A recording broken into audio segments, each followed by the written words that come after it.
सिलीगुड़ी में पहले चरण के मतदान के दौरान 173 नंबर बूथ पर तृणमूल कांग्रेस के उम्मीदवार गौतम देव ने अपने मताधिकार का प्रयोग किया।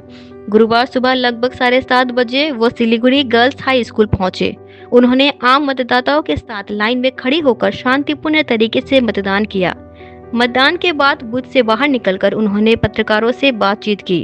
चुनाव की समग्र स्थिति पर संक्षिप्त प्रतिक्रिया देते हुए तृणमूल उम्मीदवार ने शांतिपूर्ण मतदान की उम्मीद जताई। आज सुबह से ही बूथ पर कड़ी सुरक्षा व्यवस्था देखी गई और केंद्रीय बलों की मौजूदगी में मतदान प्रक्रिया सुचारू रूप से चल रही है।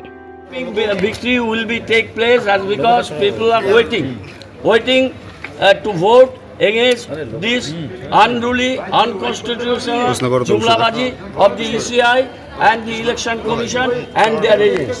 দাদা ইলেকশন কমিশনের এরকম যে কঠোর নিরাপত্তা ব্যবস্থার মধ্যে ভোট হচ্ছে কি কঠোর বলবেন? নিরাপত্তা ঠিক আছে, রাত্রেবেলা তুলে নিয়ে গেছে সেন্ট্রাল গভর্নমেন্ট এমপ্লয়ীদের, আলিপুরদুয়ার পাঠিয়ে দিয়েছে রেলের এমপ্লয়ীদের, দিনভর উত্তর দিনাজপুরে পাঠিয়েছে, চারিদিকে কমপ্লেন করেছি কিন্তু তারা ভোটাধিকার পাচ্ছেন না। এরকমভাবে বহু সেন্ট্রাল গভর্নমেন্ট এমপ্লয়ীকে তুলে নিয়ে গিয়ে অন্য জায়গায় নিয়ে যাওয়া হয়েছে। ডিসপাইট অফ শিলিগুড়ির মানুষ এবার সংঘবদ্ধভাবে ভোট দেবে। এদের এই অনতান্ত্রিক স্বৈরতান্ত্রিক এসআইআর করার, গ্যাসের লাইনে দাঁড় করিয়ে দেওয়া এবং ভোট প্রক্রিয়ায় যেভাবে নক্কারজনক কাজ বিজেপি করেছে, পুরো র্যানসাম করেছে, ফ্ল্যাগ, ফেস্টুন, ব্যানার, হোর্ডিং বাইরে থেকে লোক নিয়ে এসে প্রতিবেশী রাজ্য বিহার থেকে লোক ঢুকিয়ে দিয়েছে।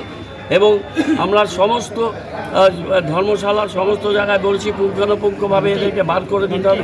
অনেক নাম এবং কালকে তুলে নিয়ে গেল রাত্রিবেলাতে তাদের অন্য জায়গায় আলিপুরদুয়ারে, কিন্তু তারা কোনো ব্যালট পেল না। আমি সিওকে ফোন করেছিলাম, উনি ফোন ধরেননি। সবাইকে কমপ্লেন করা হচ্ছে, সব ডকুমেন্টস আমরা পাঠাচ্ছি অভিষেক বন্দ্যোপাধ্যায়ের অফিসে, সুপ্রিম কোর্টে জানিয়ে রাখুক এফিডেভিট ফর্মে।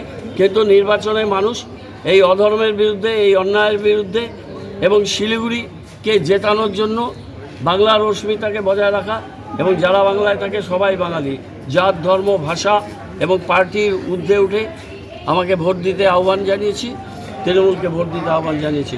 আমি বিশ্বাস করি শিলিগুড়ির মানুষ দুহাত ভরে আশীর্বাদ দেবেন এবং এই সমস্ত অগণতান্ত্রিক অন্যায়ের বিরুদ্ধে রুখে দেওয়া হবে।